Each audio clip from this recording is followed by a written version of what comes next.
So I think the first thing that I need to address is that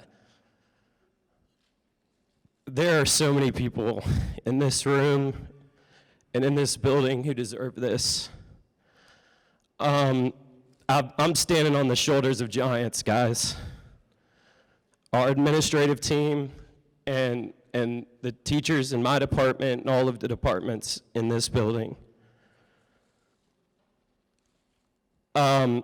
I will say this, in the spirit of the award, as long as I can remember, I never wanted to be anything but a teacher.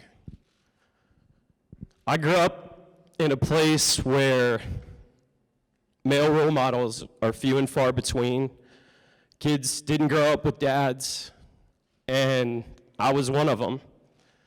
And the people that I looked up to that showed love for me and made me believe that there was life beyond where I was were my teachers. And that's the role that I hoped to play in somebody's life someday. So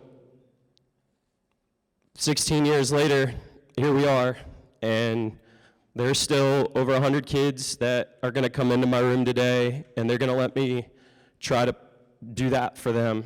And so I thank you guys, and thanks for all the belief that Guilford County Schools and my colleagues and my family and all of you students have showed in me over the years. Guys, I don't know what to say. I've never won anything in my life.